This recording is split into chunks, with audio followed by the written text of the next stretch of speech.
अस्सलाम वालेकुम। सराबर खिताब से मुखातिब है। इंडिया और पाकिस्तान की सूरत के हवाले से बातचीत करेंगे। ये एक्स्ट्रा ऑर्डिनरी सूरत बन गई है, लिटरली एक्स्ट्रा ऑर्डिनरी सूरत बन गई है। और ये कोई नॉर्मल झड़प या एक नॉर्मल बटल नहीं है, ये फुल फ्लैज जंग, full fledge all out war की तरफ चीजें जा रही हैं। ये खौफनाक है, ये इंतहाई खौफनाक है। इस वक्त जब मैं ये वीडियो बना रहा हूं, इस वक्त इंडियन मीडिया क्या कर रहा है? इंडिया का सारा पंजाब ब्लैकआउट हुआ पड़ा है। इंडिया के तमाम तर एयरपोर्ट्स को बंद कर दिया गया है। इंडिया के अंदर जंगी सायरन बज रहे हैं। वहां का मीडिया बिल्कुल पागल हो गया, पागल। उनके मुंह से झाग नहीं कर रही है, उनके चेहरे, उनकी आंखें अंदर गई हुई हैं, उनके सरों के बाल उड़ गए हैं, बिल्कुल चीख रहे हैं अपने फेफड़ों तक वो मीडिया चीख रहा है और जाली खबरें और एक प्रोपेगेंडा कर रहा है। फिर आज पाकिस्तान के अंदर तकरीबन 31 ड्रोन्स को मारा गया है, 31 ड्रोन्स। और ये पाकिस्तान के बहुत ज्यादा अंदर ट्रेवल कर आए हैं, बहुत ही ज्यादा अंदर तक आए हैं। ये हुआ क्या है 48 घंटों में? ये हो क्या रहा है? ये चीजें जा किस तरफ रही हैं? ये सारी चीजों को आप देखें, ज़ाहिर हम रिपोर्ट भी कर रहे हैं हर घंटे, हर आधे घंटे, यानी सारा दिन रात इसी चीज में गुजरता है। पाकिस्तान के या किसी भी इंटरनेशनल तजियाकार या किसी को भी आप सुन लें, समझ नहीं पा रहे। कुछ ना कुछ है जो कि हाइडिंग में है, छुपा हुआ है या हिडन है। कोई ना कोई पीस है जो कि इस सारी सूरत हाल के अंदर मिसिंग है। अब चीजें कनेक्ट नहीं कर पा रहे, पाकिस्तानी फौज की जानिब से यह ऐलान बार बार किया जा रहा है कि अब ये इस तरह से खत्म नहीं होगी। इंडिया जिसने बाजाहिर ये क्लेम कर रहा है, और जाहिर है उसने पाकिस्तान के अंदर 6-7 मुकामात को हिट किया है, पाकिस्तान के अंदर मिसाइल स्ट्राइक किए हैं। यानी अगर इंडिया का ये इतना ही कामयाब ऑपरेशन था पाकिस्तान के अंदर, तो इंडिया की तरफ से अगर आप देखें तो आप ठीक है ना, आप कर चुके हैं। अब इंडिया को तो खामोश हो जाना चाहिए था, लेकिन उसके बावजूद इंडिया पाकिस्तान में ड्रोन भेज रहा है, उसके बावजूद जाली प्रोपेगेंडा कर रहा है, उसके बावजूद उसका मीडिया एक्टिव, उसके बावजूद इंडियन जो मिनिस्टर्स हैं या जो शख्सियात हैं उनके मुंह काले हुए हैं कुत्ते के जैसे, यानी काले कुत्ते के जैसे उनके मुंह बने हुए हैं, उनका चेहरा उतरा हुआ है, मुंह फेस नहीं कर रहा, सामने नहीं आ रहा। तो कुछ ना कुछ है जो कि मिसिंग है या जो बताया नहीं जा रहा। देखिए एक चीज तो बड़ी वादे है, इंडिया ऐसा महसूस हो रहा है कि शेर के गले में हाथ डाल गया है। यानी वक्ती तौर पर उसने शेर को तो पकड़ा हुआ है, लेकिन अब उसे पता है कि ना तो वो हाथ डिले कर सकता है ना पीछे कर सकता है, क्योंकि अब वो फाड़ा जाएगा। अब यही सूरत इंडिया की बन गई है। वो हाथ भी उसके डिले हो रहे हैं और हाथ उसके कांपना शुरू हो गए। यानी मैं अभी की खबर आपको सुनाता हूं। इस वक्त जो इंडियन मीडिया रिपोर्ट कर रहा है राइट नाउ, जब मैं ये वीडियो कर रहा हूं, सिर्फ ये आप सुन लें, ये इंडियन मीडिया की आप चीखें सुन लें कि वो क्या क्या रहे हैं, वो बातचीत क्या कर रहे हैं। लेकिन आप ये बराए मेहरबानी कुछ एक क्लिप्स हैं इंडियन मीडिया की, आप सुन लें। If I may interrupt you, a Pakistani F-16 has been shot down. That's a huge development that is taking place right now, even as we speak. A Pakistan Air Force F-16, perhaps Block 52, has been shot down, and this just shows how the Indian armed forces way superior to Pakistan. अच्छा, इस ये गधे का बच्चा कह रहा है कि मकबूजा कश्मीर के ऊपर जी इंडियन जो पाकिस्तानी फाइटर जेट F-16 मारा गया है। यानी इस गधे के बच्चे को यह समझ नहीं आती कि F-16 का प्रोटोकॉल ये है, F-16 हमने खरीदे इस शर्त के ऊपर है कि वो इंडिया के खिलाफ इस्तेमाल ही नहीं हो सकता, वो अमेरिकन जहाज है। ये जब J-10C मौजूद हो जो कि बकायदा से घुस जाए राफेल के अंदर, जब JF-17 थंडर ब्लॉक 3 मौजूद हो, तो फिर उसके बाद क्यों यानी इतनी बड़ी जंग के दौरान F-16 जाएगा और वहां पर जाकर ये कह रहे हैं F-16 मार गिराया है। आगे सुन। Pakistani F-16 is shot down. It just means India is so on top of this escalation. That's crap जो कि इंडिया इस वक्त अपने मीडिया के ऊपर चला रहा है। सिर्फ ये नहीं चला रहा, बल्कि रोला डाला हुआ उन्होंने कि मकबूजा कश्मीर के अंदर ऊपर हमला हो गया है, हजारों की तादाद में ड्रोन्स आ गए हैं, पाकिस्तान ने पठानकोट एयर बेस जनाब हिट कर दी है, फलानी बेस हिट कर दी है, फलानी बेस हिट कर दी है। पाकिस्तान के अंदर सिक्योरिटी सोर्सेज ये कह रहे हैं कि नहीं, ऐसा कुछ भी नहीं हुआ। मारखोर जो सोशल मीडिया अकाउंट है वो भी ये कह रहा है कि इंडियन मीडिया एक फॉल्स प्रोपेगेंडा कर रहा है, झूठ बोल रहा है, हमने अभी तक कुछ भी नहीं किया है। यानी पाकिस्तानी फौज की जानिब से अभी तक कोई कार्रवाई नहीं हुई। पाकिस्तान के अंदर अवाम ये सवाल कर रहा है कि कार्रवाई क्यों नहीं हुई पाकिस्तान की जानिब से। जाहिर है ये नहीं हो सकता। ये आज जो साबिक सेनेटर हैं ये मुश्ताक अहमद खान साहब, इनकी स्टेटमेंट है कि याद रखें पाकिस्तानी कौम तुम्हें और तुम्हारे पॉलिटिकल बॉस को अजायब घर में रखेगी अगर भारतीय हमले का और भारतीय ड्रोन्स का भारत के अंदर घुसकर फौरी ताकतवर फैसला कुन जवाब नहीं दिया गया, इंतकाम नहीं लिया गया। याद रखें अब तकरीरों का नहीं, एक्शन का वक्त है। तो पाकिस्तान के अंदर अवाम जाहिर है यही सवाल कर रही है कि जनाब अभी तक हमला क्यों नहीं हुआ है, अभी तक स्ट्राइक क्यों नहीं हुई। तो जाहिर है पाकिस्तानी फौज की प्लानिंग मौजूद है, ये सही टाइम का इंतजार कर रहे हैं। देखें जंग के अंदर सबसे ज्यादा इंपॉर्टेंट करता है आपकी टाइमिंग, किस टाइम पर आप कब जाकर हिट करते हैं। यानी बातों का ऐसा होता है कि जो माहौल इंडिया के अंदर बनाया जाता है वो प्रोवोक कर रहा होता है, वो ऐसा एक माहौल क्रिएट करना, एक जाल बिछा रहा होता है कि जहां पर ट्रैप किया जा सके। पाकिस्तान इस सारी चीज को एसेस कर रहा है, लेकिन ये बात 100% है कि स्ट्राइक होगी। यानी इसके बगैर अगर ये स्ट्राइक नहीं होती तो आप समझ जाएंगे हम लबनान है, आप समझ जाएंगे हम बिल्कुल फारिग हो चुके हैं, हमारी जनाब सलाहियतें खत्म हो चुकी हैं और हम इंडिया को इस खित्ते का चौकीदार या फिर थानेदार या अमेरिका इस खित्ते का कंसिडर कर चुके हैं, जो कि होगा नहीं, जो कि पॉसिबल नहीं है। तो लिहाजा फौज जाहिर टाइम डिसाइड करेगी, घड़ी की सुई टिक टिक टिक टिक हो रही है, दे आर असेसिंग, और ये मारा जाएगा इंडिया और बहुत बुरी तरह से मारा जाएगा। चलें ये चीज यहां पर मौजूद है। इंडिया चले वेट कर रहा है, वो भी नजर आ रहा है, लेकिन इंडिया नीचे जो प्रोपेगेंडा कर रहा है, और फिर जो ड्रोन आज पाकिस्तान के अंदर आए हैं, आईएसपीआर ये कह रहे हैं 30 से 31 ड्रोन हमने मारे। और हामिद मीर साहब ये कहते हैं और यही बात पाकिस्तान के फॉरेन मिनिस्टर्स ये सब बातचीत कर रहे हैं कि इंडिया ने अपने ड्रोन पाकिस्तान के अंदर इसलिए भेजे हैं ताकि वो पाकिस्तान के डिफेंस सिस्टम की एग्जैक्ट लोकेशंस को अंडरस्टैंड कर सके, इंफॉर्मेशन ले सके। ये जो ड्रोन्स हैं ये इजरायली हैं, ये इंडिया के नहीं हैं, ये इस जगह के नहीं हैं, ये इजराइल ने खास तौर पर बनाए हुए हैं। इनका एक खास किस्म का काम ये होता है, ये खुदकुश होते हैं, यानी इनका मकसद यही होता है कि इन ड्रोन्स ने वापस नहीं आना। ये तमाम तर इमेजरी पीछे भेज रहे होते हैं, इंफॉर्मेशन पीछे भेज रहे होते हैं, ये बाकायदा से हर तरफ से चारों तरफ से चीजों को एनालाइज कर रहे होते हैं। फिर इनके अंदर थोड़ा सा एक मवाद भी होता है जो एक मखसूस जगह को ये टारगेट करने के लिए इस्तेमाल होते हैं। लिहाजा हामिद मीर के मुताबिक और जो पाकिस्तान के फॉरेन मिनिस्टर हैं और जो पाकिस्तान के अंदर डिफेंस एनालिस्ट हैं, उन सबके मुताबिक ये ड्रोन इसलिए भेजेंगे ताकि पाकिस्तान के डिफेंस सिस्टम की पोजीशन का अंदाजा लगाया जाए कि कहां से राफेल फेंटा जा सकता है, हिट किया जा सकता है।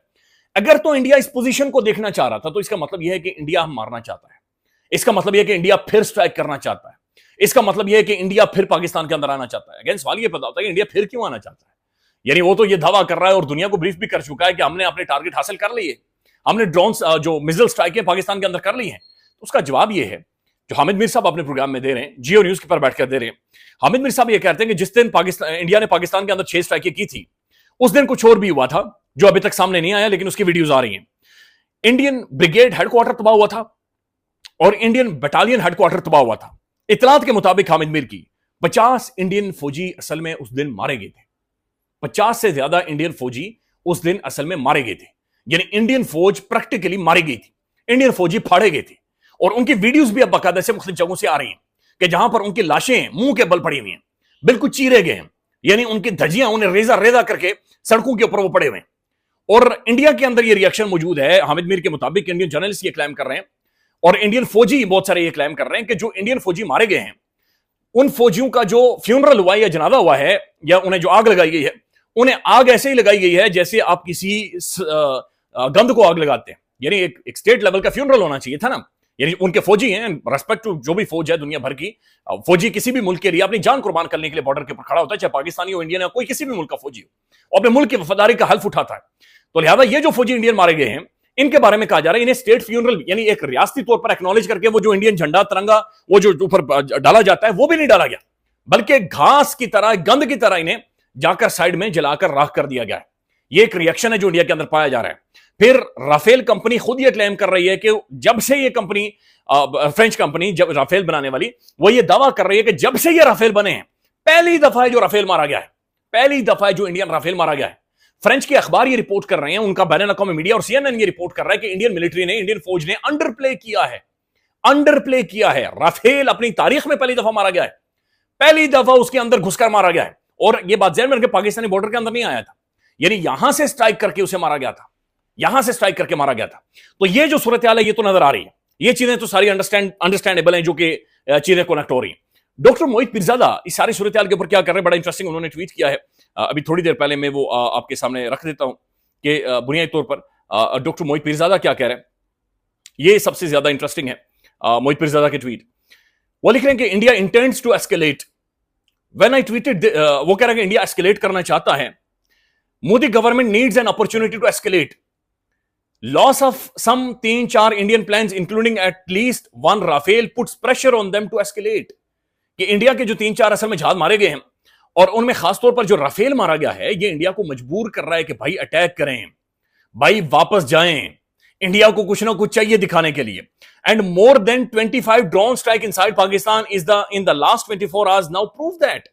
ये जो ड्रोन्स इन्होंने भेजे हैं सर्विलेंस के लिए, मॉनिटरिंग के लिए, चीजों को देखने के लिए, साबित कर रहा है कि इंडिया पागल हो गया है, वो सठिया गया है, उनका दिमाग फिर गया है। जिस तरह वो कह रहा था कि F-16 आया। Why do they want to escalate is not clear. Mohit Pirzada भी कह रहा है कि इंडिया क्यों मजीद इसे एस्केलेट, यानी ये कोई आम जंग नहीं बल्कि एक पूरी ऑल आउट वॉर के लिए क्यों जाना चाह रहे हैं, अभी तक समझ नहीं आई। However villages in Punjab and Kashmir and Jammu and Kashmir are being vacated. यानी कि पंजाब और जम्मू कश्मीर के जो गांव हैं उन्हें खाली किया जा रहा है। Creating fears that some sort of the ground invasion is being planned. यानी ग्राउंड रास्ते से इंडिया घुसेगा। इससे पहले इंडिया ने जहाज बॉर्डर पर नहीं भेजे क्योंकि वो मुच्छड़ मारा गया था। उसके बाद जब ये राफेल मारा गया है तो उस राफेल के मारने के बाद इन्होंने ड्रोन्स भेजे हैं ताकि असेस किया जाए, अंदाजा लगाया जाए कि कहां पर इनकी जो एयर डिफेंस सिस्टम है वो मौजूद है। But what's the ultimate goal, doctor Mohit भी पूछ रहा है, what's the ultimate goal. Ultimate goal क्या है ये किसी को भी समझ नहीं आ रहा। हैरान कुन तौर पर इंडियन डिफेंस मिनिस्ट्री की जानिब से बकायदा से ये 8, 10, 15 जगह बताई गई हैं कि इन जगहों पर गुज़श्ता रात पाकिस्तान ने स्ट्राइक की और वो मिलिट्री हैं, मिलिट्री बेसिस हैं। ये एम्बैरेसिंग है, एम्बैरेसिंग है कि इंडिया खुद बता रहा है कि इन जगहों पर मिलिट्री बेसिस के ऊपर इंडिया पाकिस्तान ने अटैक किया है। पाकिस्तान कह रहा है कि हमने अभी तक नहीं किया, अभी तक नहीं किया। नाज़रीन, एक सवाल यहां पर यह भी पैदा हो रहा है और जो लोग पूछ रहे हैं कि अगर ये ड्रोन इंस्पेक्शन के लिए या फिर असेस करने के लिए, मालूमात के लिए आए थे, फिर ये इतने अंडर पाकिस्तान, पूरा पाकिस्तान इन्होंने 3 प्रोविंसेस में कैसे घूमा? ये 3 पाकिस्तान के सूबे घूम गए, यानी अब चकवाल तक पहुंच गए, आप पिंडी तक पहुंच गए, आप गुजरांवाला जा रहे हैं, आप लाहौर के अंदर जा रहे हैं, हर जगह पर जा रहे हैं। यानी पिंडी फूड स्ट्रीट ये है, हमारा क्रिकेट स्टेडियम ये है जहां पर PSL हो रहा है, पाकिस्तानी सुपर लीग का आज मैच कैंसिल हुआ है। और वो जो ड्रोन है वो उसका जो एंगल था वो ग्राउंड की तरफ था, वो खुदा न खास्ता ग्राउंड के अंदर जाकर लगने लगा था, दरख्त से टकराया और वो नीचे तबाह कर गिर गया या उसे इंटरसेप्ट किया गया, बारह जो भी हुआ। तो फिर ये इतने अंदर कैसे आए और फिर ये अंदर आकर इतनी सर्वेलेंस कैसे कर रहे हैं? ये बहुत सारे सवाल हैं जो कि अपनी जगह पर मौजूद हैं, जिनका जवाब नहीं है। अब नाज़रीन, ज़ाहिर है पाकिस्तान के अंदर बड़ी क्लियर आवाज है और आवाज यही है कि जनाब ऐसी चीजें खत्म नहीं होंगी, आपने बदला लेना है, आपने स्ट्राइक करना है और आपने अपनी हेजमनी इस वक्त साबित करनी है। It's an extra ordinary time, लेकिन इस एक्स्ट्रा ऑर्डिनरी टाइम में पाकिस्तान के अंदर लीडरशिप नहीं है। दैट्स वेरी सैड कि कोई भी लीडरशिप पाकिस्तान के अंदर मौजूद नहीं है।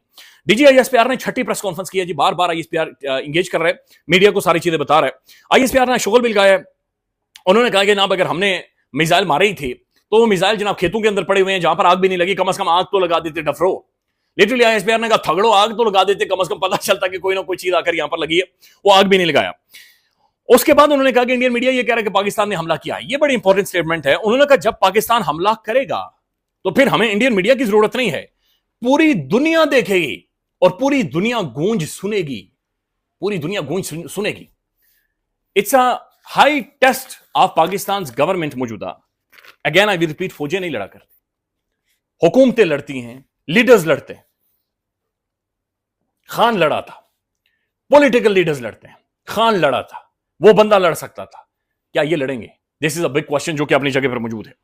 नाज़रीन, एक और चीज जो ISPR ने की है, उनका यह कहना है कि 29 इजरायली ड्रोन्स हैं जो कि पाकिस्तान की तरफ भेजे गए हैं और 29 इनकी तादाद बताई जा रही है और उनका यह कहना है कि इन सबको बकायदा से मार गिराया गया है। अब ये इसका मतलब यह है कि एक और गुंडा, एक और दरिंदा इंडिया के पीछे खड़ा है। But situation, Surat hall is quite extraordinary. दुनिया ये रिपोर्ट कर रहा है कि इंडिया वो चीज नहीं हासिल कर सका जो हासिल करना चाह रहा था। पाकिस्तान अब स्ट्राइक बैक भी करेगा, पाकिस्तान क्या डैम्स की तरफ जाएगा, किधर जाएगा, ये एक सवाल है और बहुत सारी चीजें जो अपनी जगह पर मौजूद हैं। ख्याल रखिएगा, अपडेट करेंगे। अल्लाह हाफिज।